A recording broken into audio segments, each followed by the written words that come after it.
Iran এমনভাবে ট্রাম্পকে ছিন্ন ভিন্ন করবে যা কেউ কল্পনাও করতে পারবে না।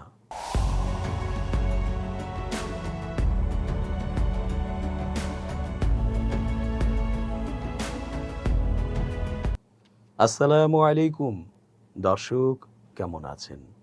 পুরো সংবাদ বিশ্লেষণ ও তথ্য পর্যালোচনায় বরাবরের মতোই আছি আমি এস জে রতন। শেষ পর্যন্ত দেখতে থাকুন আজকের পর্বটি। নিশ্চয়ই হয়তো আপনার মনের কথাটি আমরা বলতে যাচ্ছি। চেঞ্জ টিভির আন্তর্জাতিক চোখ আপনাদেরই অনুষ্ঠান।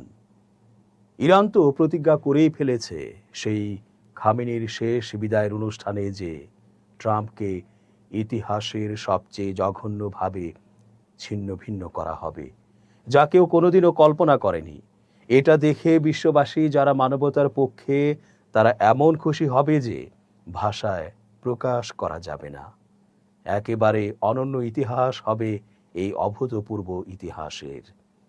ইরান মার্কিন প্রেসিডেন্ট ডোনাল্ড ট্রাম্পকে হত্যার ষড়যন্ত্র করছে, ইসরায়েল এমন একটি গোয়েন্দা তথ্য জানিয়েছে আমেরিকাকে।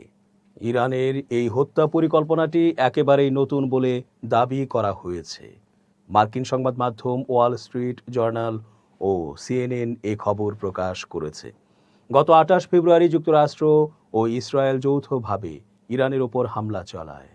3.5 মাসেরও বেশি সময় যুদ্ধ চলার পর গত 17 জুন যুক্তরাষ্ট্র ও ইরান যুদ্ধবিরতিতে সম্মত হয় এবং 60 দিনের মধ্যে শান্তি চুক্তি চূড়ান্ত করতে একটি সমঝোতা স্মারক স্বাক্ষর করে। কিন্তু গত 6 ও 7 জুলাই ইরান হরমুজ প্রণালীতে 3টি বাণিজ্যিক জাহাজে হামলা চালালে পরদিন 8 জুলাই ট্রাম্প যুদ্ধবিরতি বাতিল ঘোষণা করেন এবং যুক্তরাষ্ট্র ইরানের ওপর নতুন করে হামলা চালায়। ইরানও মধ্যপ্রাচ্যের বিভিন্ন দেশে মার্কিন সামরিক ঘাঁটিতে পাল্টা হামলা চালায়। দুই পক্ষই পরস্পরের বিরুদ্ধে যুদ্ধবিরতি চুক্তি লঙ্ঘনের অভিযোগ এনেছে। ইসরায়েলের এই গোয়েন্দা তথ্য ইরান ও যুক্তরাষ্ট্রের মধ্যে চলমান উত্তেজনার নতুন মাত্রা যোগ করবে। ধারণা করা হচ্ছে ইসরায়েলের এই গোয়েন্দা তথ্য মার্কিন প্রেসিডেন্ট ডোনাল্ড ট্রাম্পকে ইরানে আরও ভয়ঙ্কর হামলায় প্ররোচিত করতে পারে। 28 ফেব্রুয়ারি ইসরায়েলি যুক্তরাষ্ট্রকে ইরান যুদ্ধে টেনে এনেছিল, কিন্তু পরে যুক্তরাষ্ট্র যুদ্ধ থেকে পিছিয়ে আসতে চাইলেও ইসরায়েল ছিল অনড়। এ নিয়ে যুক্তরাষ্ট্রের সঙ্গে ইসরায়েলের সম্পর্ক কিছুটা শীতল হয়ে আসে। এমনকি ট্রাম্পের সঙ্গে ইসরায়েলের প্রধানমন্ত্রী বেনিয়ামিন নেতানিয়াহুর সম্পর্কেরও অবনতি ঘটে। শান্তি আলোচনা থেকে শুরু করে যুদ্ধবিরতি পর্যন্ত নানা ধাপে ইসরায়েল তা নস্যাতের চেষ্টা করেছে। এমনকি শান্তি আলোচনা ভণ্ডুল করতে মধ্যস্থতাকারী ইরানের 2 নেতাকে হত্যারও ষড়যন্ত্র করেছিল ইসরায়েল। সমঝোতা স্মারক স্বাক্ষরের পরও লেবাননে হামলা চালিয়ে যুদ্ধবিরতি বাতিলের চেষ্টা করেছে ইসরায়েল। তবে ট্রাম্পের যুদ্ধবিরতি বাতিল ও ইরানে নতুন করে হামলার পর উল্লসিত ইসরায়েল শিবির ট্রাম্পকে হত্যা পরিকল্পনার গোয়েন্দা তথ্য শেয়ার করে ইসরায়েলের যুক্তরাষ্ট্রের সঙ্গে তাদের সম্পর্ক পুনরুদ্ধারের সুযোগ পেল। গত বৃহস্পতিবার নেতানিয়াহু ট্রাম্পের সঙ্গে ফোনে কথা বলেছেন। শিগগিরই তিনি ওয়াশিংটন সফর করবেন বলে আশা করা হচ্ছে। শান্তির পথ থেকে যুক্তরাষ্ট্রকে আবার যুদ্ধের পথে নিতে পারাটা ইসরায়েলের জন্য বিরাট সাফল্য হিসেবেই বিবেচিত হবে।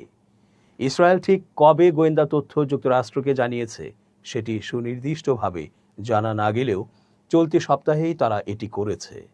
অন্য একটি সূত্র জানিয়েছে মার্কিন যুক্তরাষ্ট্র সাম্প্রতিক সপ্তাহগুলোতে ট্রাম্পকে হত্যার সম্ভাব্য পরিকল্পনা সম্পর্কে ক্রমাগত গোয়েন্দা তথ্য পাচ্ছিল।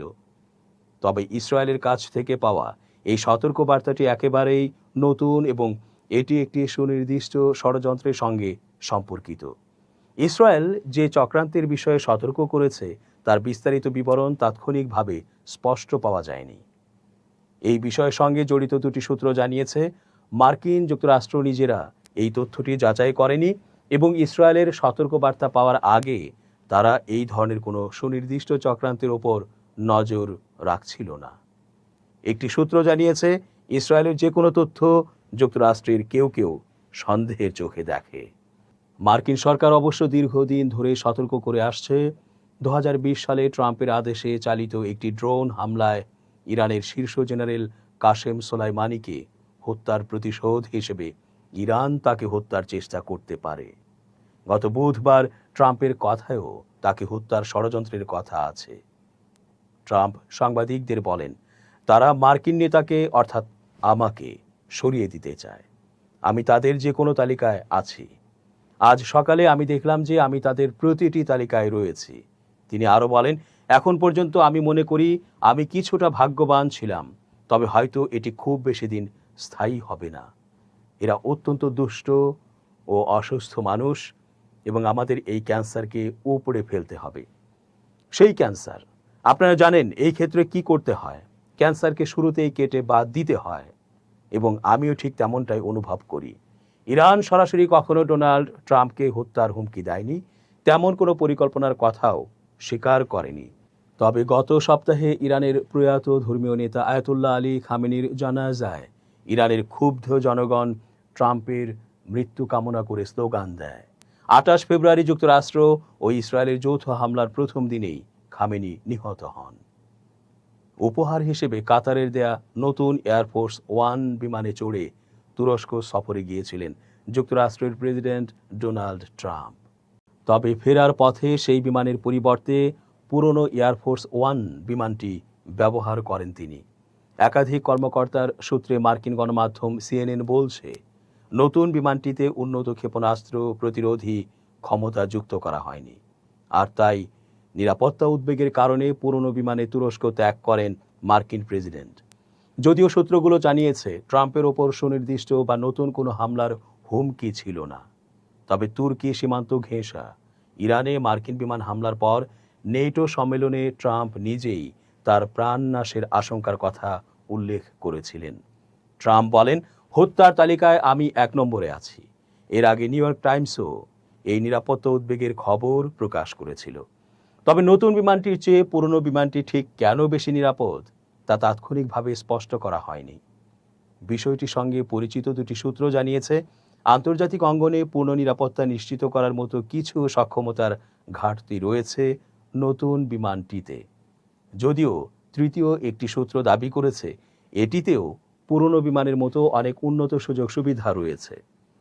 এদিকে নেটো সম্মেলন শেষ করে ট্রাম্প তুরস্ক ত্যাগ করার আগেই কাতারের দেয়া বিমানটি ইংল্যান্ডের মাইলডেন হল বিমান ঘাঁটিতে পাঠিয়ে দেওয়া হয়। সামাজিক যোগাযোগ মাধ্যমে দেয়া এক পোস্টে ট্রাম্প দাবি করেন, ঘাঁটিতে নিয়োজিত মার্কিন সেনা সদস্যদের বিমানটি ঘুরে দেখার সুযোগ করে দিতেই এটি আগে পাঠানো হয়েছে।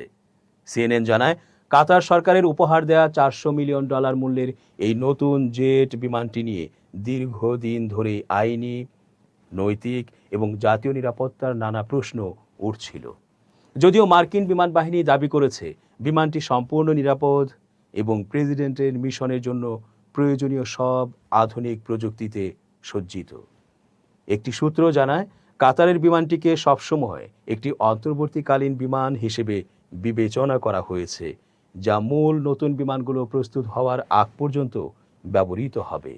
মাত্র 1.5 বছরের মধ্যে কাতার থেকে পাওয়া বিমানটির রূপান্তর কাজ শেষ হওয়ায় নিরাপত্তা কর্মকর্তারা শুরু থেকেই কিছুটা চিন্তিত ছিলেন। ইরানের সদ্য চিরনিদ্রায় শায়িত সর্বোচ্চ নেতা আয়াতুল্লাহ আলী খামেনি হত্যার প্রতিশোধ নেয়ার অঙ্গীকার করেছেন দেশটির ইসলামিক রেভলিউশনারি গার্ড কর্পসের অর্থাৎ IRGCর প্রধান commander brigadier general Ahmad Vahidi. সংস্থাটির অফিসিয়াল সংবাদ মাধ্যম সেপাহ নিউজ এজেন্সিতে প্রকাশিত এক বিবৃতিতে জেনারেল আহমাদ বলেন, ন্যায় বিচারের পূর্ণ বাস্তবায়ন এবং অপরাধীদের, বিশেষ করে শিশু হত্যাকারী মার্কিন সেনাবাহিনীর বিরুদ্ধে উপযুক্ত জবাব নিশ্চিত করতে হবে। তিনি আরও বলেন, আমেরিকার অপরাধী নেতা সহ ইসলামী বিপ্লব ও প্রতিরোধ ফ্রন্টের সব শত্রুকে জেনে রাখা উচিত, এই ঐশী নেতাকে হত্যা করে তারা কখনোই প্রতিরোধের পতাকা মাটিতে নামাতে পারবে না। এই হত্যাকাণ্ড কখনোই ইতিহাসের স্মৃতি থেকে মুছে যাবে না উল্লেখ করে ভাহিদি জোর দিয়ে বলেন, শহীদদের রক্তের প্রতিশোধ এবং হত্যাকাণ্ডে দায়ীদের শাস্তি নিশ্চিত করা একটি চূড়ান্ত, বৈধ এবং কখনো ভুলে না যাওয়া দাবি হয়ে থাকবে। এদিকে বৃহস্পতিবার জন্মশহর মাশহাদে রাষ্ট্রীয় মর্যাদায় দাফন করা হয় আয়াতুল্লাহ আলী খামেনিকে।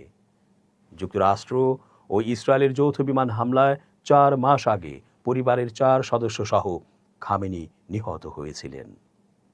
দর্শক, শেষ করছে আজকের মতো। এতক্ষণ ধৈর্য ধরে পুরো আয়োজনে থাকার জন্য অনেক ধন্যবাদ। শুভ কামনা, অহর্নিশ। চেঞ্জ টিভি.প্রেস, এক ফোঁটা হলুদও নেই।